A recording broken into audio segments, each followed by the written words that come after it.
We provide you the platform to turn your dreams into reality. Give wings to your aspirations with KR Mangalam University.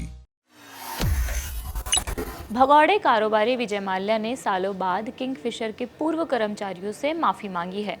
Funds को ठीक से manage न कर पाने के कारण किंगफिशर के हजारों कर्मचारियों की नौकरी चली गई थी। फिगरिंग आउट नाम के पॉडकास्ट में माल्या से इस बारे में पूछा गया, आप किंगफिशर के अपने उन कर्मचारियों से क्या कहना चाहेंगे जिन्होंने अपनी नौकरी खो दी? उनके मन में अभी भी आपके लिए गुस्सा है। विजय माल्या ने अपने जवाब में कहा, उनके साथ जो कुछ भी हुआ उसके लिए मैं दिल से माफ़ी मांगता हूँ।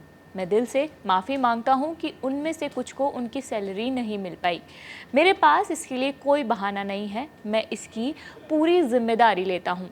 माल्या ने इसके बाद आगे कहा, जो लोग बात सुनने में दिलचस्पी रखते हैं, मैं उनसे कहना चाहता हूं कि कर्नाटक हाईकोर्ट के डिपॉजिट में कंपनी के पैसे पड़े हुए थे। मैंने कोर्ट से अनुमति मांगी थी सिर्फ इसलिए कि मैं कर्मचारियों को उनकी सैलरी दे सकूं, लेकिन बैंक ने इसमें आपत्ति जताई और कोर्ट ने अनुमति नहीं दी।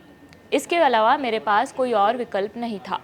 किंगफिशर के पीड़ित कर्मचारियों के लिए माल्या का ये जवाब काफ़ी नहीं है, इसलिए उनसे एक काउंटर क्वेश्चन भी पूछा गया। उनसे पूछा गया, कोर्ट से पैसे लेने की कोशिश करने के बाद भी आप सैलरी नहीं दे पाए, लेकिन फिर आप बाहर जाकर किसी राजा की तरह अपना 60वां बर्थडे मनाते हैं। जब आपके कर्मचारी समस्याओं का सामना कर रहे थे, आप इन कर्मचारियों से क्या कहेंगे? इस सवाल पर विजय माल्या ने कहा, किंगफिशर एयरलाइन 2012 में बंद हुआ और मेरा 60वां बर्थडे दिसंबर 2015 में था। उस समय मैं कुछ ऐसा नहीं कर सकता था जिससे अपने स्टाफ को पैसे दे सकूं, क्योंकि इसके लिए मैं किसी भी पैसे का इस्तेमाल करता तो बैंक ले लेता, क्योंकि सारी संपत्ति को फ्रीज कर दिया गया था। मैंने अपनी कानूनी सलाहकारों से कहा था कि पैसे देने का कोई ना कोई तरीका खोजो, लेकिन संपत्ति फ्रीज होने के कारण सब पर कोर्ट का कंट्रोल था, हम उसको छू नहीं सकते थे। जब कोई कहता है कि मैंने जानबूझकर उनके पैसे नहीं दिए या इस मामले को इग्नोर किया, तो मुझे बहुत दुख होता है।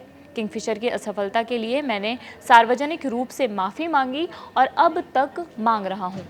माल्या ने कहा है कि भारत के लोग उसको बहुत बड़ा फेलियर मानते हैं, लेकिन वो मानता है कि उसने अभी अपनी ओर से सारे प्रयास किए थे। भारत में माल्या पर लगभग 9,000 करोड़ रुपए के डिफ़ॉल्ट के कई मामले चल रहे हैं। साल 2016 में वो देश छोड़कर भाग गया था। 5 जनवरी 2019 को मुंबई की विशेष अदालत ने माल्या को भगौड़ा घोषित कर दिया था।